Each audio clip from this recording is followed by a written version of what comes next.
Let me ask you something uncomfortable.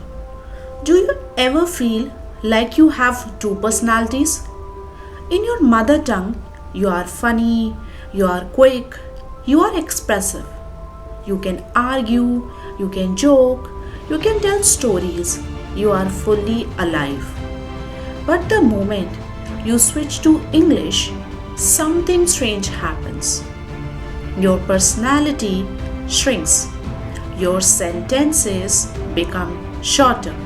Your humor disappears. Your confidence fades.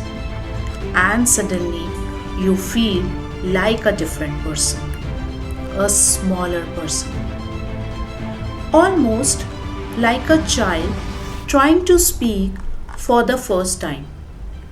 Most people think this happens because their English is weak. But the truth is more complicated. Your vocabulary might be fine, your grammar might even be correct, but you are trapped in the middle of two languages. You are living in what I call the translation prison. Every thought in your mind has to pass through a checkpoint. Idea, translate, adjust, translate again. And by the time the sentence finally comes out, the soul of the message is dead. The speed is gone, the energy is gone, you are no longer speaking, you are processing. Today, we are not going to learn English, we are going to do something much more uncomfortable. We are going to kill the translator in your head because the real you, the funny, intelligent, expressive version of you is trapped behind that translator. And if you want your voice back, you have to let it go. This is going to be a very long conversation, but I really want you to stick with me to come out that translation prison. So, let's get started. Have you ever noticed something strange? After speaking English for 10 or 15 minutes, you feel tired. Not physically tired, mentally tired. You feel like your brain has been running a marathon, and that exhaustion has a reason. Let's imagine a simple situation. You are in a meeting. Someone asks you a question.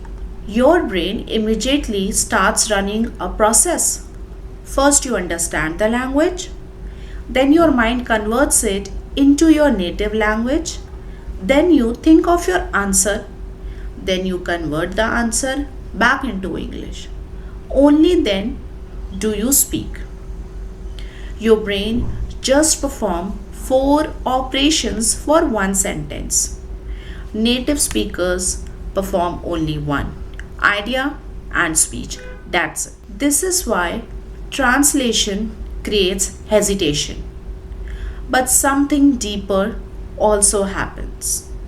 Translation disconnects you from the emotion because when you translate, you are not thinking about the meaning, you are thinking about the structure. You are choosing words like a computer, and computers don't sound like a human. Humans respond to energy, presence, clarity. You know what? I remember sitting in meetings early in my career, watching senior leaders speak. They weren't using complicated words. They were not speaking like professors. They were just comfortable. Comfortable inside the language. They were not visiting language, they were living there. And I realized something painful. As long as I was translating, I would always feel like a visitor. So, The real question becomes, how do you escape the translation prison? The answer is very uncomfortable. But you have to make translation inconvenient. Your brain always chooses the easiest path. If translation is available, your brain will use it. So you have to slowly remove that option. And the first step is immersion. Change the environment around you. Switch your phone to English. Watch videos without subtitles. Read short articles in English every day. At first, it feels like frustrating, but your brain will resist. But this discomfort is important because discomfort forces adaptation. Now, moving on to the next step is something I call the 5-minute madness exercise. Set a timer for 5 minutes. Turn on your camera and talk like I do for you people, for myself, and I still do. And you can talk about anything, about your day, about your plans, about your meetings, about your friends, family, your thoughts, anything. But you have to follow one rule. You're not allowed to switch languages. If you forgot a word, describe it. You forgot the word something like key, then you can say the small metal thing that opens a door.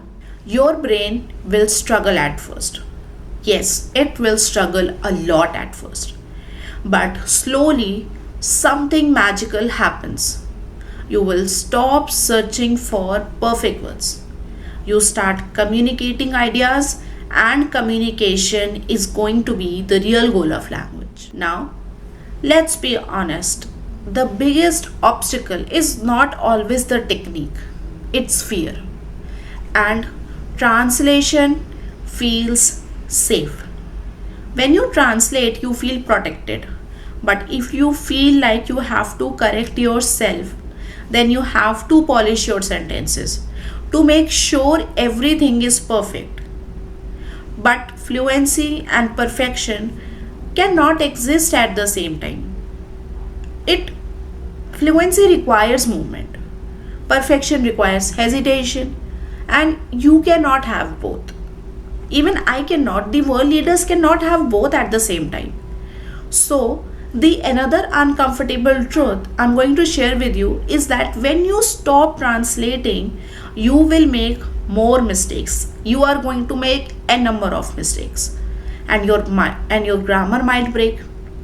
Your sentences might feel messy, not up to the mark, but something else will appear. And you know what? Your voice. Yes, a translated sentence might be perfect, but it feels cold. A direct sentence might sound imperfect, but it going to feel alive.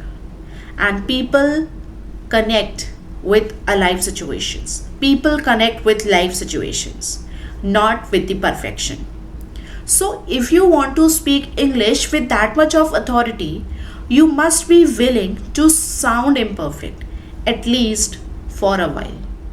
Few minutes ago, you were thinking about like English is like a student, something to study, something to correct, something to translate. But English was never meant to be a puzzle. Never ever. It is simply a tool. It's a tool for ideas. It's a tool for connection. It is a tool for expression. And the moment you stop translating, your mind becomes faster, your voice becomes clearer, and your personality returns. You are going to see the real you in yourself. You stop sounding like a learner and start sounding like yourself. So, I just want a one request from you all, a one promise from you all, that go to the comments, write one sentence, don't check grammar, don't open Google Translate. Yes, you are not going to use any chat GPT, any AI tool, you are not going to use any Google translations. Don't edit it. Just write the first English thought that appears in your mind. Because that moment when the thought traveled directly from your brain to your words, that is the moment real fluency begins. I am Riddhima and this is English Explorers, and if you are ready to stop translating, I will see you in my next episode.